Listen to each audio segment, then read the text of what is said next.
Wednesday, May 18th, 2022, and I'm doing the things I love to do. I'm working on my coconut bonsai.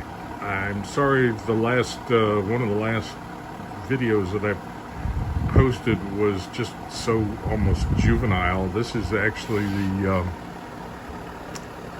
the one that I got excited about because I actually succeeded in propagating and sprouting my own coconuts from my own coconut tree in my little housing development I live in. And now, all of a sudden, I have so many coconuts that are in the process of being turned into bonsai that it's overwhelming.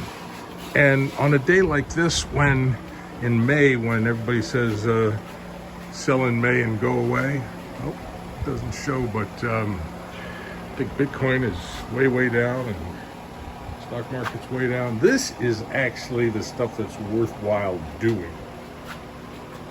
Look at this. These are the coconuts that I actually sprouted myself. Since I last showed you my little collection, I still have some that are in the process. I don't know if you can see in there, but you see that little white dot there? That is the actual beginning of a coconut sprout. That's the way they look when they start to actually germinate.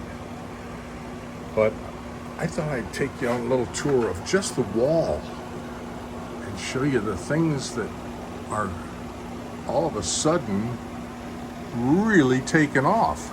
I have several different styles of coconut bonsai in here. Again, this is my favorite that I don't touch very much because it's the one that is coming along exactly the way it should. I haven't put it in a pot yet, but you can see the leaves are stunted. Here, though, look at this guy. This was white. These leaves were white about 2 or 3 weeks ago, and now with exposure to light, they're making chlorophyll, and my God, these things are taking off like crazy. I am so excited, I can't stand it. All of a sudden, watching all the different YouTube channels that I watch from Thailand and India, apparently is beginning to bear fruit, or at least to bear leaves. I'm so excited about this. I can't stand it. I'm growing great roots,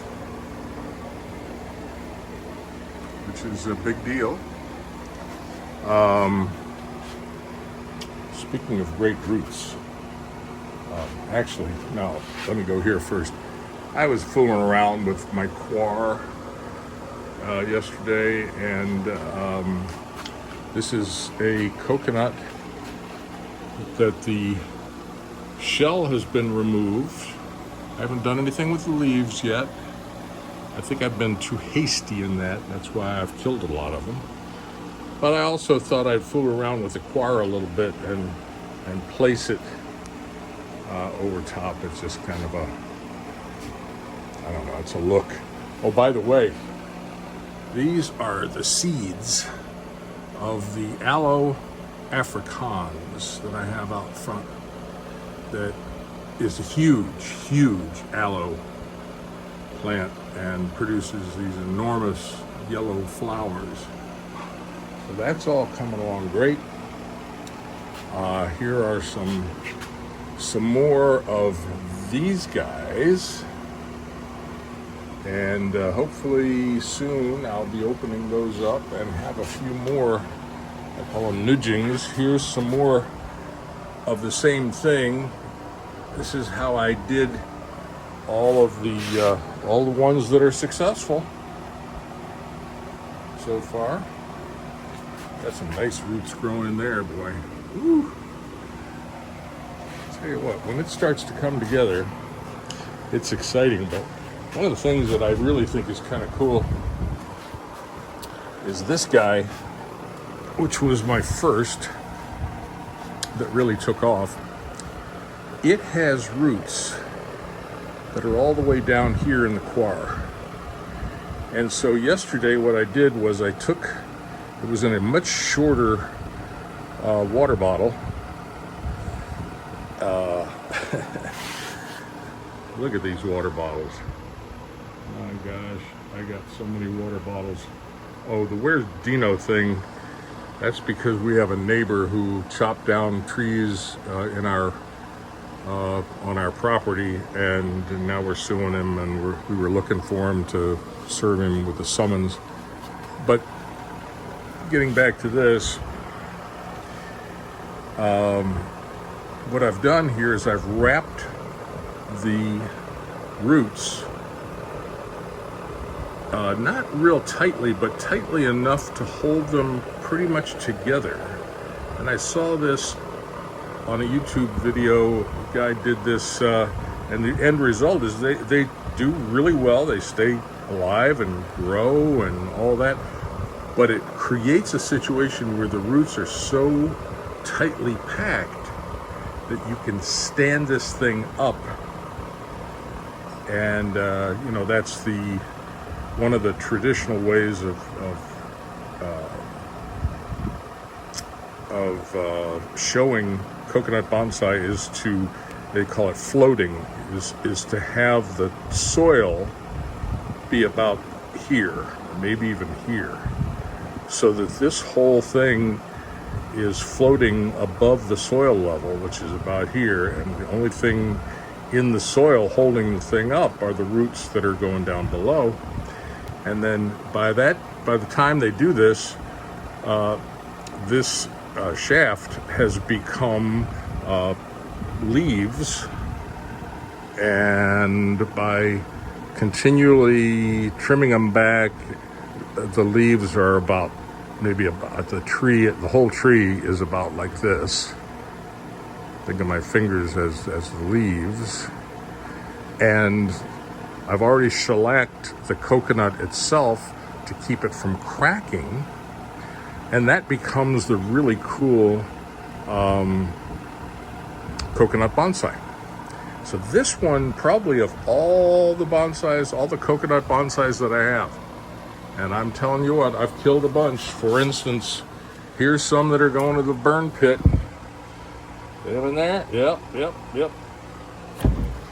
I've done a lot of damage in the process of learning how to do this, but when it finally starts to come together, it's a wonderful feeling. It's like I used to play drums, and I would take lessons on how to play drums, and I would try to get a certain beat that was a fairly complex beat, and my teacher would show me how to do it, and I'd have the music instruction, the whole thing. And I'd go home and I'd work on it. I couldn't get it. It wouldn't come. And then all of a sudden, it's like dunking the basketball. I used to play basketball when I was young, and I was pretty big guy, and still a pretty big guy, but going the other directions. The first time I ever dunked a basketball, I stood there. I was alone in the gym. I dunked the basketball. Nobody saw me. And I came down and I said to myself, I just dunked the basketball. And it was such a great feeling because I worked so hard to try to get the right tempo. I was 6'6", I think, at the time, but I'm white and had a hard time jumping. And so anyway, but getting these things to actually work is just a great feeling. And when I finally got the drum pattern to actually work, and then I kept doing it and doing it and doing it and doing it, and I got it down, and I could do it then. And my daughter she studies Spanish guitar and classical Spanish guitar, and she tells me the same thing. You know, you try and you try and you try, and then finally it works, and then you start to have some success.